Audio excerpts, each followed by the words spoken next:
Salut les gars, j'espère que vous allez bien depuis mon dernier vlog au Mexique. Et là ça y est, c'est reparti. On se refait un autre voyage. Donc là ça y est. Direction la Grèce. Direction Athènes. Voilà, on se retrouve à l'aéroport les gars. À tout à l'heure. Ah, les gars, c'est incroyable, regardez. Hop, fais pas la queue.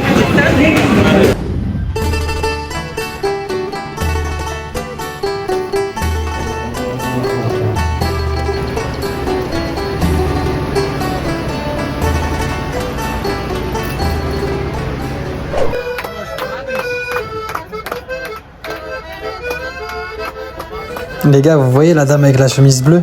Elle est avec ses amis et c'est son anniversaire. Ils lui ont demandé s'il pouvait jouer Happy Birthday. Le gars, il nous a joué Bella Ciao.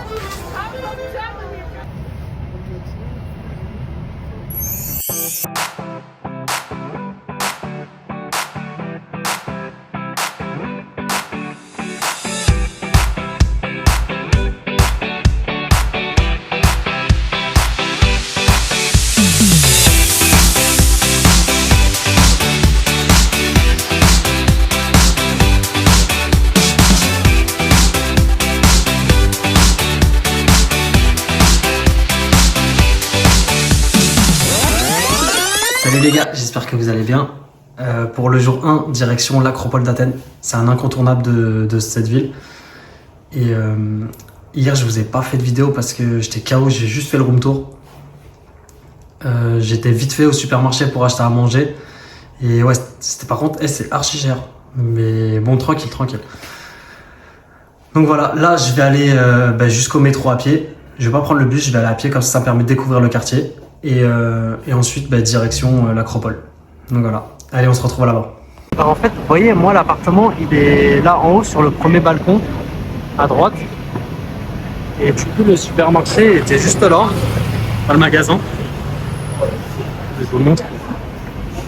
Voilà, c'est ici. Mais c'était archi cher. Attends.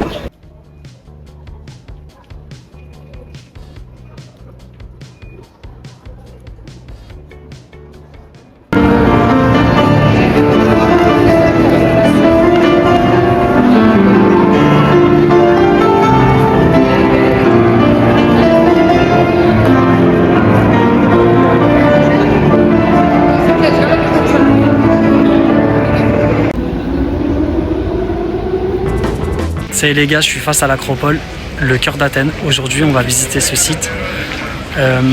Faut savoir que en fait, ce site il a été détruit par les Perses, par le roi Xerxès. Alors je sais pas si vous connaissez le film 300. Dans le film, on voit la bataille qu'il y a entre les Perses et les Spartiates. Là, c'est pas du tout le même combat, mais à savoir que les Perses, donc l'actuel Iran, ils ont envahi en moins 480 la Grèce et du coup ils ont pillé et brûlé le temple d'Athéna qui est en haut. Oui, alors je me permets de mettre une pause car en fait ce que je vous montre du doigt, c'est le Parthénon. En fait, le temple d'Athéna, il est bien en haut, mais c'est pas ça que je voulais montrer. Ce temple il a été reconstruit au 5e siècle avant Jésus-Christ par Périclès et c'est ce qu'on va visiter aujourd'hui. Voilà, je vous montre ça. Alors en fait, je vais pas pouvoir parler à l'intérieur parce qu'on peut pas. On peut faire des vidéos, mais on peut pas parler. Du coup, on peut pas parler. On peut pas parler en même temps qu'on fait des vidéos. Donc du coup, je ferai une voix off sur chaque passage de la visite. Voilà. Alors les gars, là on se trouve actuellement au théâtre de Dionysos. C'est situé au flanc sud de l'Acropole. C'est le berceau du théâtre occidental. Le premier acteur, Thespis, c'est lui qui a introduit l'idée d'un dialogue et d'un chœur, créant ainsi la tragédie. Alors pour la petite histoire de Dionysos, en fait lui c'est le dieu du vin, de la fête et du théâtre dans la mythologie grecque. Et sa mère Sémélé, elle c'était une mortelle et c'était une des nombreuses maîtresses de Zeus. Et en fait elle a demandé à Zeus de se montrer dans toute sa splendeur. À la vue de sa foudre, ça l'a consumée et elle en est morte. L'enfant, lui, par contre, il a survécu. Et Zeus, en fait, il l'a cousu dans sa jambe, d'où vient l'expression sortir de la cuisse de Jupiter. Ensuite, Dionysos, il a quand même fait ses preuves. Il est parti chercher sa mère dans les enfers et pour l'emmener sur le mont Olympe. Et à partir de là, ils ont reconnu Dionysos comme un dieu à part entière.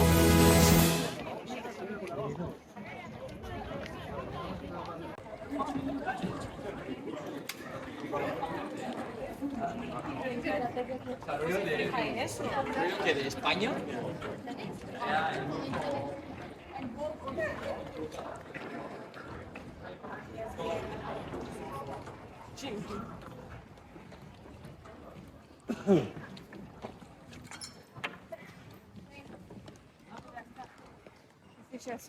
Alors ça y est les gars, on est bien arrivé en haut. On fait face au Parthénon qui a été entièrement dédié à la déesse Athéna, la protectrice et patronne de la cité d'Athènes. Alors comme je vous l'avais dit, en fait, il a été érigé par Périclès au 5e siècle avant Jésus-Christ. Et la particularité, c'est qu'il y a une illusion d'optique. On croit que les colonnes elles sont droites, mais en fait elles sont pas droites. Elles sont un peu courbées. Alors là les gars, on passe à l'Érectéion. Et en fait c'est là que Athéna et Poséidon ils se sont affrontés. En fait Poséidon lui il a planté son trident dans la roche. Le problème c'est qu'il a fait jaillir de l'eau salée. Pas très intéressant pour les Athéniens. Du coup Athéna elle a fait planter un olivier qui a rapporté de l'ombre, de la nourriture. Et c'est elle qui a remporté.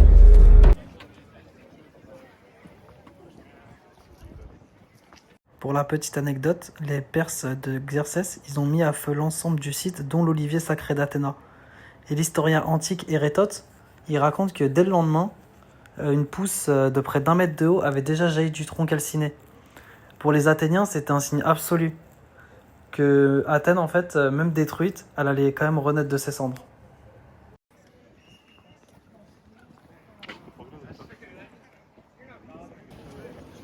Alors on finit par le petit temple d'Athéna Niké à gauche, qui est construit sur le gros bastion en pierre. Il est tout en marbre et est là pour protéger l'entrée de l'acropole. C'est depuis ce même bastion que le roi Égée surveillait le retour de son fils, Thésée, qui était parti affronter le Minotaure. Son fils lui avait dit que si il survivait, il mettrait les voiles blanches. Il a oublié, il a laissé les voiles noires. Son père, désespéré, a fini par sauter et mourut. Et c'est de là que vient le nom de la mer Égée.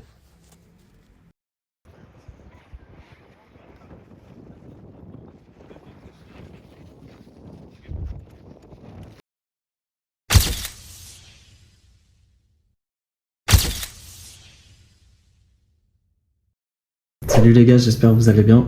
On se retrouve pour le jour 2. Et aujourd'hui, je vais aller à la mosquée pour le jour. On se retrouve là-bas. Ça y est les gars, je suis arrivé. Du coup là on est sur la place Monastéraki.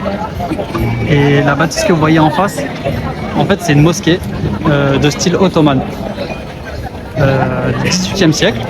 Elle a été érigée par le gouverneur d'Athènes. C'était, je crois qu'il s'appelle Mustafa Sidarakis. Et elle a été érigée en 1759. Voilà. Aujourd'hui on ne peut pas faire la prière à l'intérieur. Tout simplement parce qu'ils en ont fait un musée. Voilà, donc à l'intérieur il y a des pièces comme les vêtements, les tapis, les bijoux. Donc voilà. À savoir que pour construire cette mosquée, à l'époque ils se sont servis, je ne sais pas si vous voyez, juste à côté il y a des ruines, il y a un temple en ruine. En fait ils se sont servis des matériaux à proximité pour pouvoir la construire. Donc c'était courant à l'époque. Voilà, et regardez tout en haut de la montagne. En tout cas, elle est incroyable et franchement, le quartier il est hyper vivant. Là, il y a une petite église. Pareil, je pense que ça doit être à la même période. On le voit, il y a la croix en haut. Voilà. Voilà le quartier.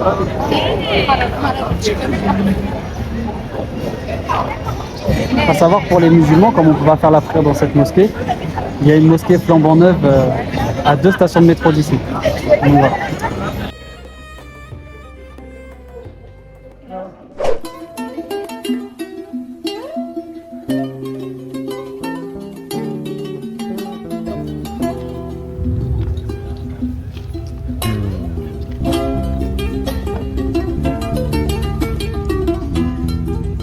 Salut les gars, j'espère que vous allez bien. On se retrouve pour le 3e jour sur Athènes. Aujourd'hui, direction les Météores. Ce sont des monastères en fait qui sont en haut des collines. Donc voilà, là j'ai rendez-vous dans un peu moins d'1 heure au Parlement grec pour qu'ils viennent me récupérer pour faire l'activité.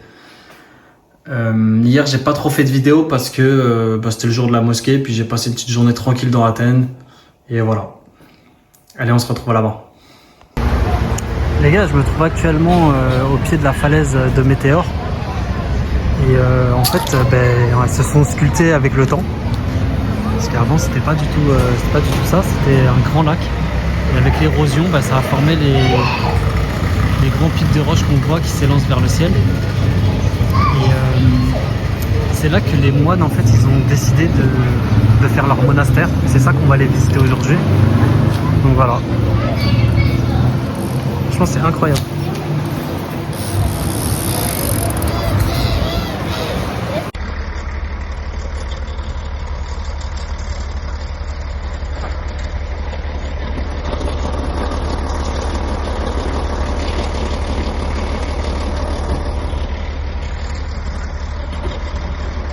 Pour rentrer, en fait, on n'a pas le droit d'être en short ou quoi. Et vous inquiétez pas, j'ai tout prévu. J'ai pris mon camis. Celui-là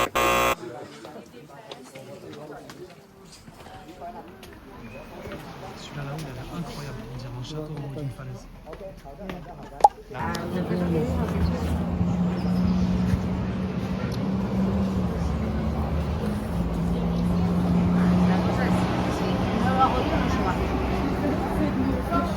Alors les gars, on se trouve actuellement au monastère de Varlam. Le premier ermite, en fait, en 1350, il est monté tout en haut. Il a construit 3 petites églises et à sa mort, en fait, le site il est resté abandonné pendant presque 200 ans. Vers 1500, en fait, il y en a 2 qui sont venus, 2 moines qui étaient assez aisés, et ils ont construit le monastère. Alors apparemment, ils ont mis 22 jours pour le construire, non, 20 jours pour le construire, pardon, mais 22 ans pour monter tous les matériaux, à l'aide de cordes et... Voilà, c'est incroyable.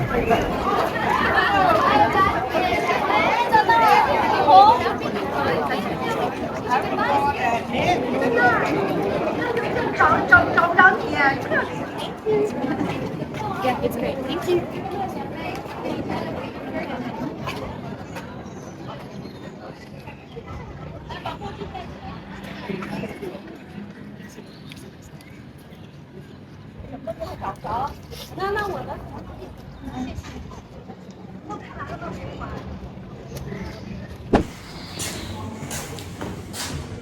Ah, il jette des sous. C'est quand même très très haut.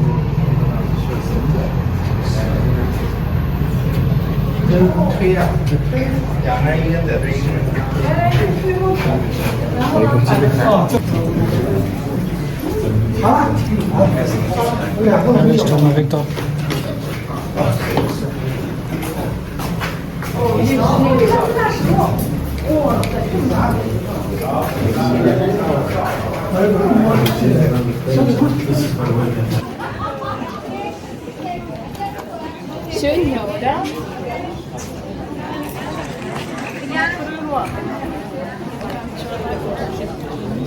C'est plutôt assez impressionnant quand on voit qu'ils se sont installés tout en haut des falaises. C'est quand même très très haut. Et les bâtisses, elles sont là depuis le XVIe siècle. Donc, franchement, incroyable. C'est incroyable parce qu'ils nous ont fait monter sur une falaise. Vous voyez, on est quand même assez haut. Il faut faire attention. Hein.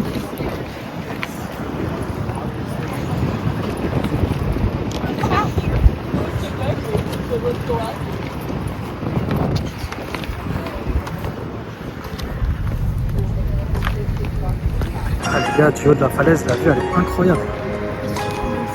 Là, le prochain monastère que vous allez voir, il a servi de décor pour le film James Bond, For Your Eyes Only.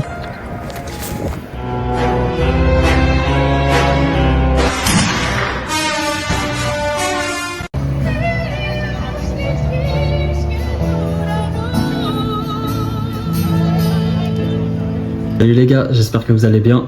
On se retrouve directement pour le jour 5. Hier, j'ai pas du tout fait de vidéo et je m'en excuse. J'ai passé vraiment une petite journée tranquille. Et en ce qui concerne aujourd'hui, comme vous savez, il y a quelques jours, je suis parti visiter l'acropole et on a parlé ensemble de la mer Égée, quand on a parlé du roi Égée. Ce qui me paraît logique, c'est d'y aller aujourd'hui. Et là, du coup, je vais aller jusqu'au terminus à Piréus. Et ensuite, je vais prendre un bus qui va m'emmener dans un autre port. Donc, je me souviens plus du nom, mais je vous le réécrirai. Pour aller sur une île juste en face, qui est à 15 minutes environ. pareil, je me souviens plus du nom, mais je crois que c'est Salamina ou un truc comme ça. Bref, je vous le réécrirai, je suis pas sûr. Donc voilà, petite journée chill à la plage, sur une île, et on se retrouve là-bas. Destination finale, mais là j'ai fait un petit arrêt au port de la Pirée. C'est un port qui est très très important. D'ailleurs, c'est ici que tous les ferries partent pour les îles comme Santorin, comme Les îles Saroniques. Mykonos. Et à savoir pour le petit point histoire, il y a 2500 ans, donc au 5e siècle avant Jésus-Christ, le général Thémistocle, lui, il avait compris que ce port il était très important pour les Athéniens. Et d'ailleurs, c'est un carrefour, c'est le carrefour principal c'est la porte principale entre l'Asie et l'Europe pour les marchandises. Donc voilà.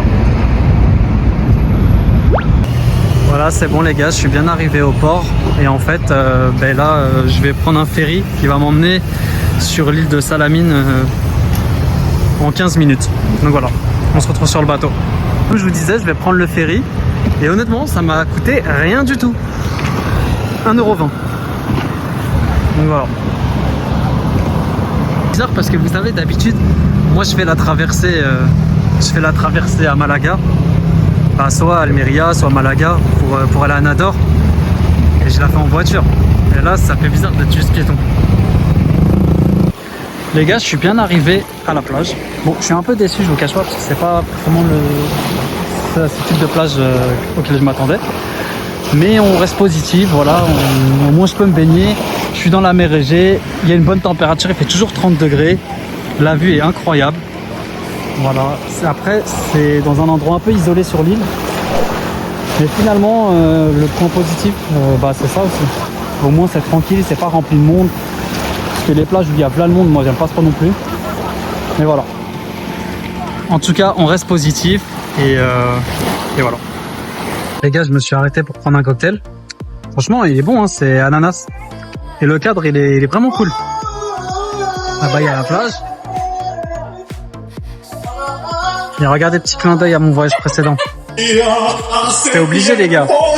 J'ai vu une balançoire, je dirais que je suis parti dessus. J'ai laissé mon sac là-bas et tout, j'ai tout laissé. Face à la mer, incroyable. J'aime trop.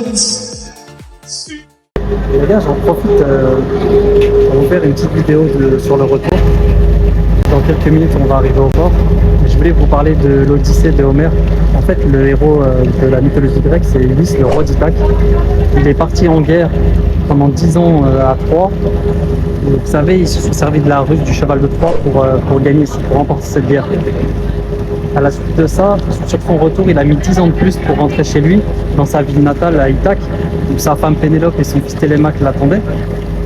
Et en fait, il y a beaucoup de prétendants qui ont cherché à épouser la femme pour piller le palais et les richesses. Pourquoi il a mis autant de temps? En sachant que de Troie jusqu'à Ithaque, c'est pas si loin que ça. Vous savez, Ithaque, ça se trouve au nord-ouest du Péloponnèse. Donc c'est pas si loin que ça, même à vol d'oiseau, c'est pas très loin, même en bateau. Et en fait, tout simplement parce que Ulysse, il a aveuglé le fils de Poséidon. Et du coup, il a déclenché sa colère. Mais aussi, il y a eu Zeus qui a foudroyé son bateau. Ce que j'ai oublié de mentionner, c'est que même après les mises en garde d'Ulysse envers ses compagnons, ils ont profité de son sommeil pour aller abattre les vaches sacrées d'Hélios. Très en colère, il voulait déplacer le soleil aux enfers pour calmer sa colère. C'est son cousin Zeus qui a foudroyé le bateau pour anéantir tous les compagnons, et d'ailleurs ils ont tous péri et le seul qui a survécu c'est Ulysse. Et le seul qui a survécu c'est Ulysse. Je vous recommande de lire ce livre, franchement il est très intéressant, mais commencez par l'Iliade. Il y a d'abord l'Iliade à lire et ensuite vous passez à l'Odyssée. Je pense que ça, au mois de septembre, ça sera mon tour. Mais croyez-moi les gars, ça se passera pas comme là. Ce sera beaucoup plus long et beaucoup plus pénible. Mais vous inquiétez pas, je vous filmerai tout. Salut les gars, j'espère que vous allez bien. On se retrouve pour le jour 6. Et aujourd'hui, je vais juste faire le temple de Poséidon. On se retrouve là-bas. Là, on est actuellement au temple de Poséidon. Le temple a été créé sous Périclès, au 5e siècle avant Jésus-Christ. Il se trouve à 60 mètres de hauteur sur une falaise au Cap Sounion et à 70 km au sud d'Athènes. À la base, il servait principalement de repère visuel pour l'entrée des marins au Pirée. La vue, elle est vraiment magnifique. Et si vous vous souvenez, quand on était au Parthénon, je vous avais parlé du roi Égée. Je vous avais dit qu'il aurait sauté depuis le temple d'Athéna-Niké en pensant que son fils était mort contre le Minotaure, parce que les voiles étaient restées noires. Mais en fait, la version la plus connue de l'histoire, celle qui paraît la plus logique, raconte que ce serait plutôt ici, du haut de cette falaise, qu'il aurait sauté. Et c'est d'ailleurs pour ça que la mer juste en bas s'appelle la mer Égée. Vous voyez les colonnes ? Mais en fait, avant, on pouvait y accéder. Mais au 19e siècle, il y a un poète qui est venu ici et qui a écrit son nom sur l'une d'entre elles. Il s'appelle Lord Byron. Et là, on va attendre le coucher du soleil.